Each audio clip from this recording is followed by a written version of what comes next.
What is up, y'all? We are back at it again. Last week on the Instagrams, where we look at my posts from the last week, where I cannot go into too much detail on, and we discuss them a little bit more in detail. So, without further ado, let's just jump straight into it.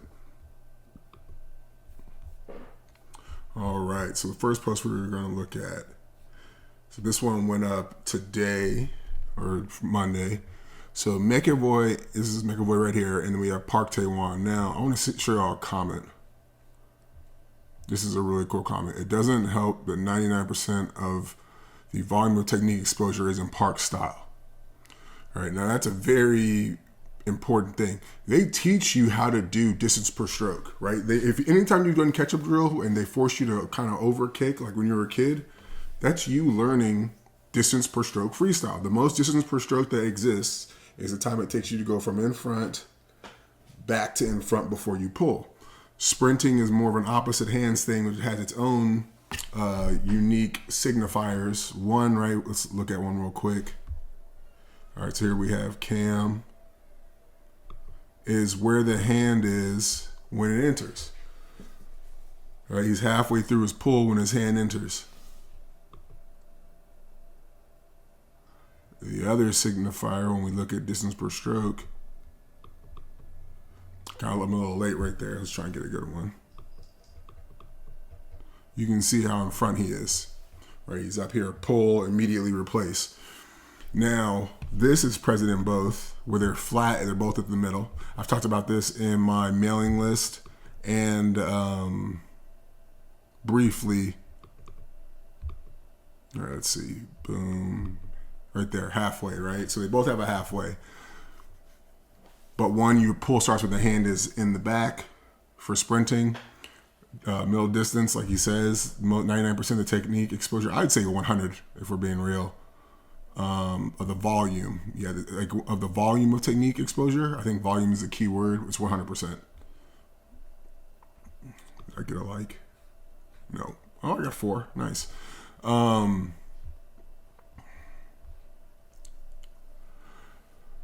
But like he points out, these things are not being taught. And what we do with our Reiki technique solutions is we make sure I'm going to be adding it up or adding it to the technique solutions for the month of December. The sprint timing for their college needs, right? Not necessarily the bouncing and making the anchor the catch, but just like the overall structure of what goes into sprint technique, just like we have the overall structure of what goes into distance per stroke technique done fluidly in the college needs.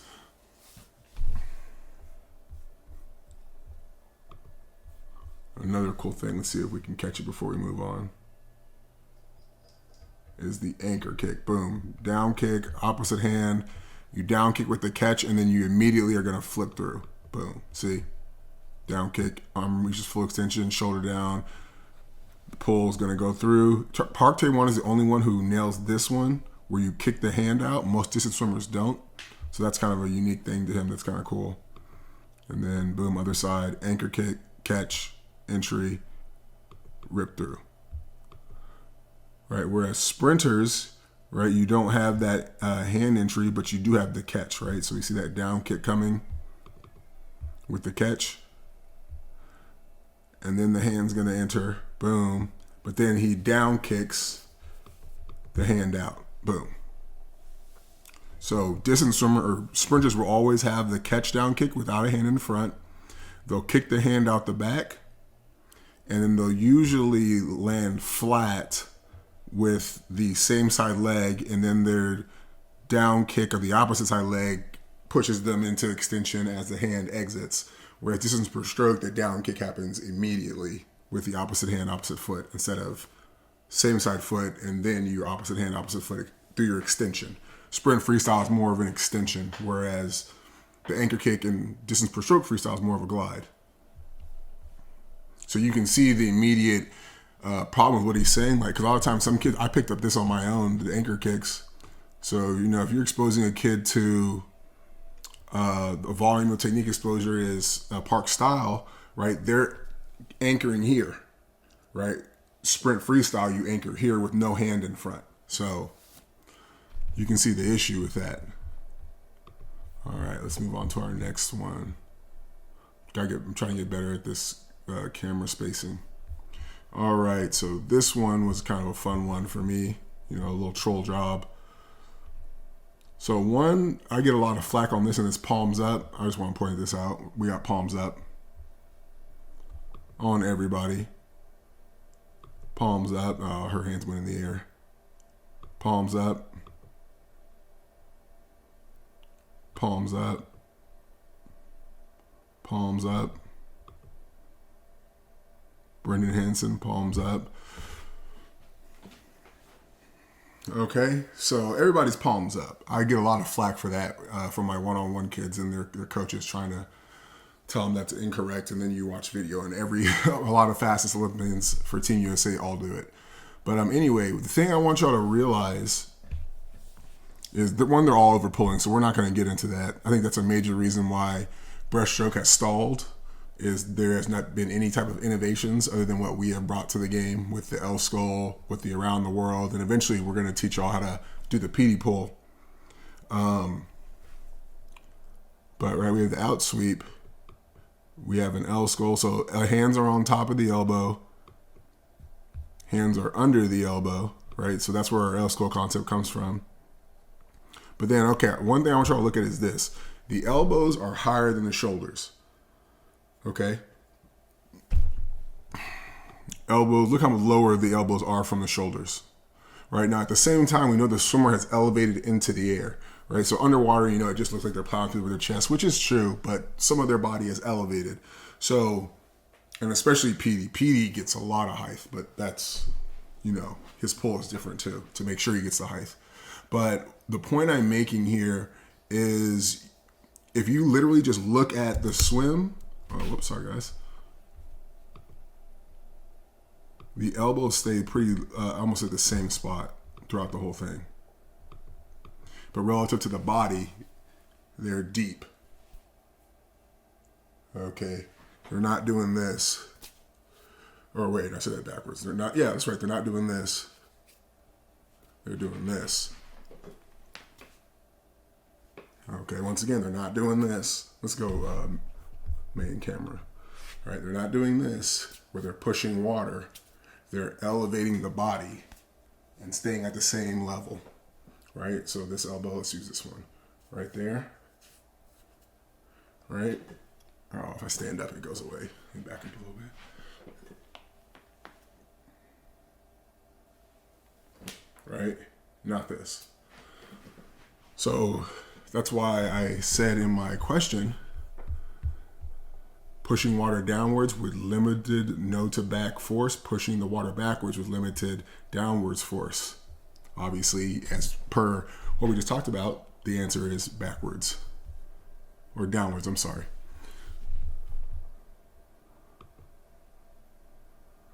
All right, so this is one from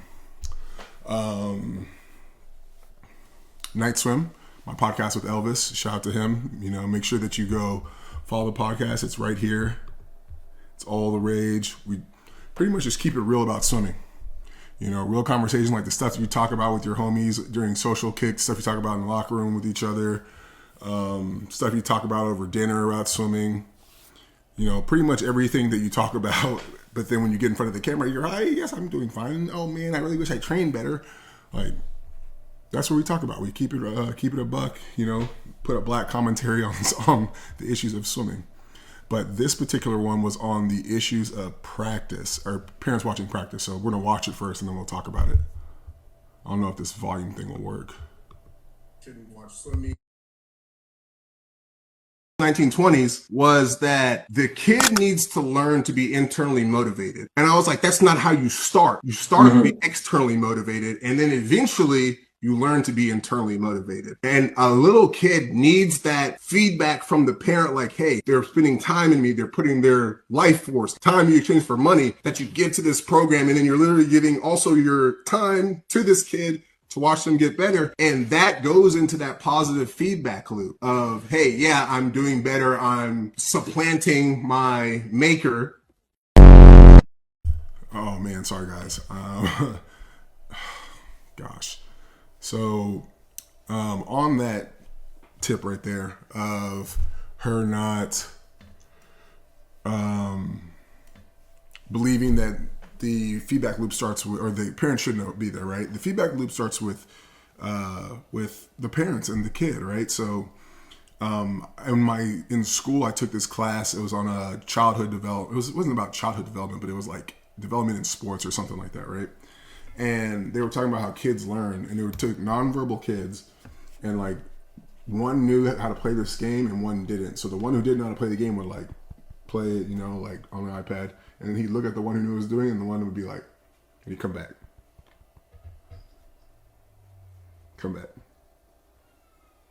Right? And so that's how they learn by like, did I do a good job?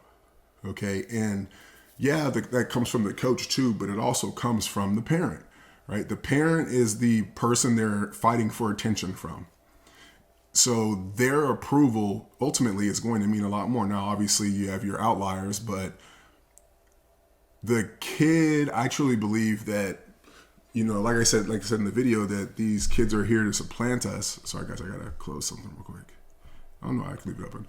And you combine that, right? They're here to be the best of us. So they're always checking like, am I doing it right? Okay. Am I doing it right? Am I being the better version of you? Okay. So if you're not there to like start that, and it's a caveman, cavewoman feeling, right? Just the evolutionary side of being the best of your parents. And I truly believe like ripping that out is not the way to go. It's not the way to go.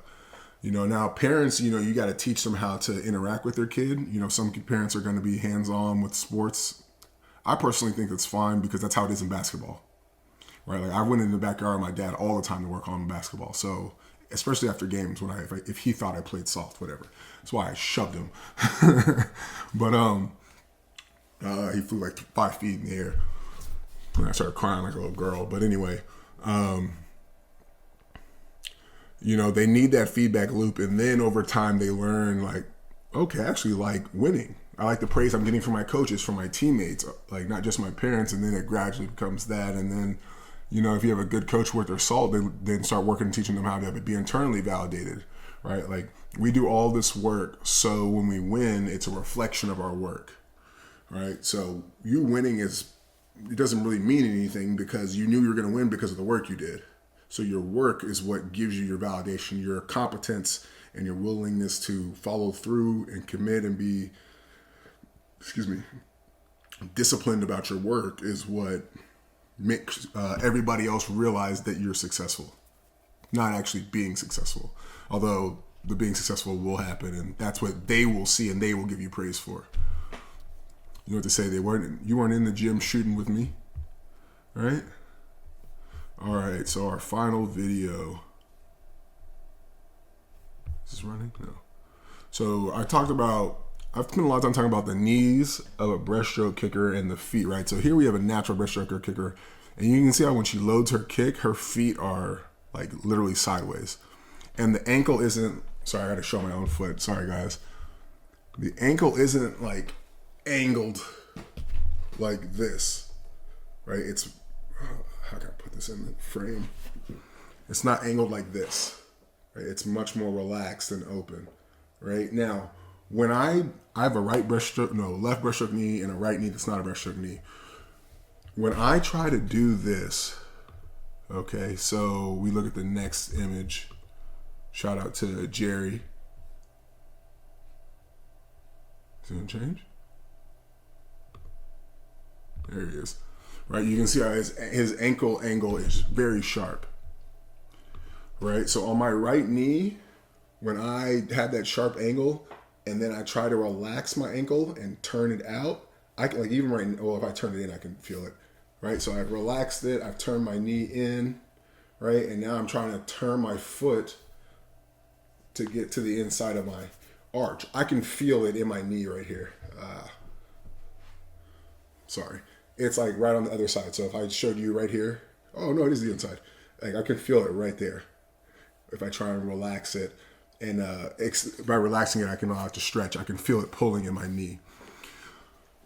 right? Which obviously isn't something that we should be feeling.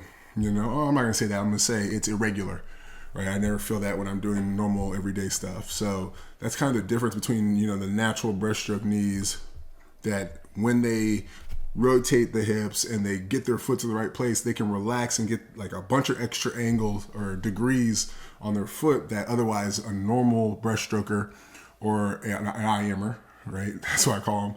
Your naturals, your breaststrokers, and your IMers. They're going to feel that tension in their knee. Now, you can still be very fast, right? Like I was the third fastest high schooler in my graduating class. I was the third fastest 100 breaststroke record or relay split.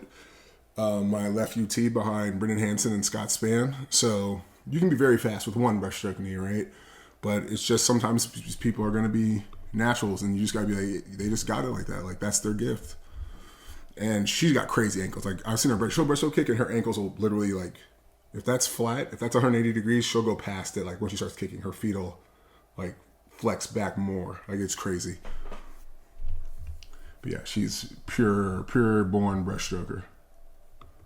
So that is it, guys. That is our last week on Rakely. Thanks for tuning in. Make sure you hit that notification bell, hit the like. Send this in the algorithm. Pump it. Pump those likes, guys. Leave comments. Let me know what you think about what you're seeing. And as you do so, like, it allows us to get these explanations out to other coaches and other swimmers who actually need the help and need to tap into these details to reach their talent. So once again, thanks for coming and hanging out, guys. Hit the notification bell to be notified whenever we drop. Like and subscribe. Peace.